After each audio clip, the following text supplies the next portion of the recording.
Hi guys, welcome back to my YouTube channel. അപ്പോൾ നമ്മൾ രണ്ടാമത്തെ വീഡിയോ ആണ് ഗൈസ് യൂട്യൂബിലേക്കുള്ള. അപ്പോൾ നമ്മൾ ഇന്നത്തെ വീഡിയോ എന്താണെന്ന് വെച്ചാൽ നമ്മളിന്ന് കൂന്തൽ റെസിപ്പിയാണ്. ഇന്നൊരു കുക്കിംഗ് വീഡിയോ ആണ്. അപ്പം നമുക്ക് നേരെ വീഡിയോയിലേക്ക് പോവാം. അപ്പോൾ ഗൈസ്, നമ്മൾ അതിന് വേണ്ടി സാധനങ്ങളൊക്കെ എടുത്ത് വെച്ചിട്ടുണ്ട്. ഒരു തക്കാളി, ലേശം കറിവേപ്പില, ഒരു 2 പച്ചമുളക്, ഇഞ്ചി, വെളുത്തുള്ളി, ഉള്ളി, പിന്നെ മസാലപ്പൊടികൾ ഇതാക്കുന്ന കുരുമുളക് ഉണ്ട്, ഗരം മസാല, മല്ലിപ്പൊടി, മുളക് പൊടി, മഞ്ഞപ്പൊടി, പിന്നെ കൂന്തൾ. നമ്മളിതൊക്കെ ഒന്ന് അരിഞ്ഞിടട്ടെ, എന്നിട്ട് വേണം വഴറ്റിയെടുക്കാൻ. പിന്നെ നമ്മളെ ചാനൽ ആദ്യമായിട്ട് കാണുന്നവരൊക്കെ ആണെങ്കിൽ ഒന്ന് സബ്സ്ക്രൈബ് ചെയ്ത് സപ്പോർട്ട് ചെയ്യണേ. നിങ്ങളെ സപ്പോർട്ട് ഉണ്ടെങ്കിൽ നമുക്ക് ഇനി വീഡിയോ ഇങ്ങനെ ഇടാൻ തോന്നുന്നു, അല്ലേ ഭയങ്കര മടിയാണ്.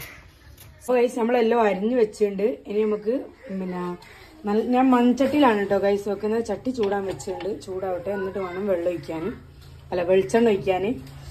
പിന്നെ ആദ്യമായിട്ട് വീഡിയോ എടുക്കുമ്പോൾ അതിൻ്റെ ചെറുതായിട്ടുള്ള പ്രശ്നങ്ങളും കാര്യങ്ങളൊക്കെ ഉണ്ടാവും. അതൊക്കെ ഒന്ന് എല്ലാവരും ക്ഷമിക്കട്ടോ ഗൈസ്. ചട്ടി ചൂടായി നമ്മൾ വെളിച്ചെണ്ണ ഒഴിച്ചു കൊടുക്കാം.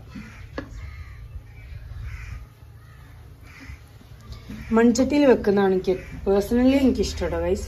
അത് നല്ല ടേസ്റ്റാണ്. അപ്പോൾ ഇനി എണ്ണ ചൂടായിട്ട് നമുക്ക് ഉള്ളി ഇട്ട് കൊടുക്കാം. ഗൈസ്, എണ്ണ ചൂടായിട്ടുണ്ട്. ഇനി നമുക്ക് അതിലേക്ക് ഉള്ളി ഇട്ട് കൊടുക്കാം.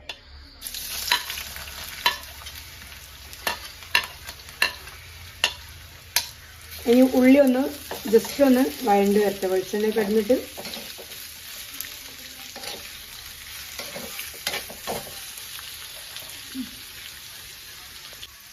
അപ്പോൾ ഗൈസ്, ഉള്ളി ജസ്റ്റ് ഒന്ന് ഇതായി വന്നിട്ടുണ്ട്. അപ്പോൾ അതിലേക്ക് വേഗം വാടാൻ വേണ്ടിയിട്ട് ലേശം ഉപ്പിട്ട് കൊടുക്കുന്നുണ്ട്. ഇനി അതിൻ്റെ ഒപ്പം തന്നെ പച്ചമുളകും, ഇഞ്ചി, വെളുത്തുള്ളി, കറിവേപ്പില അതൊക്കെ ഒപ്പരിട്ടാണ്. ഇനി ഇത് നല്ലോണം വഴണ്ട് വരട്ടെ. എന്നിട്ട് നെക്സ്റ്റ് കാണിച്ചു തരാം.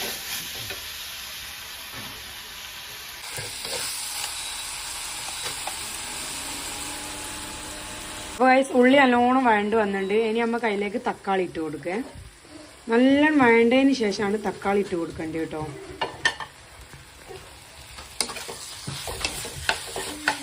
ഇനി അതിൻ്റെ ഒപ്പം തന്നെ നമുക്ക് മസാലപ്പൊടികളും ചേർക്കാം. ഇനി നമ്മൾ മസാലപ്പൊടി ഇട്ട് കൊടുക്കുകയാണ്. ആദ്യം നമ്മൾ മഞ്ഞൾപ്പൊടി ഇട്ട് കൊടുക്കും, മുളക് പൊടി, എരിവൊക്കെ നിങ്ങൾ ഇഷ്ടത്തിന് നിങ്ങൾ ഇടണം. എനിക്ക് പിന്നെ കുറച്ച് എരിവ് വേണം, അതാണ് ഞാൻ ഒരു സ്പൂണ് മുളക് പൊടി ഇട്ട്. കുരുമുളക് പൊടി, ഗരം മസാല നമുക്ക് ലാസ്റ്റ് ഇടേണ്ടതാണ്, എന്നാലേ അതിൻ്റെ ആ ഒരു ടേസ്റ്റ്, ഒരു കുത്തലുണ്ടാവില്ലല്ലോ. അതെനിക്ക് ഭയങ്കര ഇഷ്ടം. അത് ലാസ്റ്റേ ഞാനിട്ടുള്ളൂ. അപ്പോൾ ഇതൊന്ന് മിക്സാക്കാം. നല്ലോണം മിക്സാക്കിയിട്ട് അതിൻ്റെ കൂടെ ലേശം വെള്ളം ഒഴിച്ച് കൊടുക്കുക. കാരണം ഈ കൂന്തലിന് ലേശം വേവുള്ള സാധനം. അപ്പോൾ കുറച്ച് വെള്ളം ഒഴിച്ചിട്ട് ഇനി നമുക്ക് കൂന്തളിയിലേക്ക് ഇടാം. ഒന്ന് ഇതാവട്ടെ. കൂന്തൽ ഇടാനുണ്ടോ ഗൈസ്?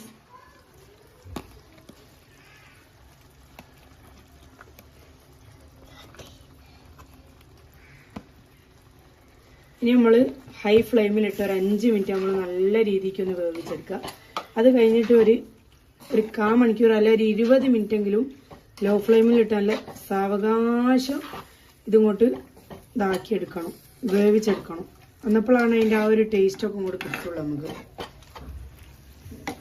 അത് തളിച്ച് വെച്ചിട്ട് ഇനി നമുക്ക് മൂടി വെച്ചിട്ട് ഒന്ന് വേവിച്ചെടുക്കാം കേട്ടോ. ഇനി ലോ ഫ്ലെയിമിൽ ഒരു 1/2 മണിക്കൂർ അങ്ങനെ കിടന്നോട്ടെ. ഇത് കുറച്ച് വേവുള്ളതായതിനോട് ആണ് 1/2 മണിക്കൂർ എടുക്കാൻ പറഞ്ഞു. ഇനി എന്നിട്ട് കാണാം. ബൈ.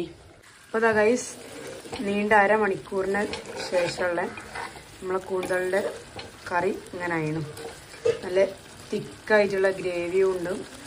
പിന്നെ ഗരം മസാല ഇട്ട ഇത് എടുക്കാൻ മറന്നു ഗൈസ്.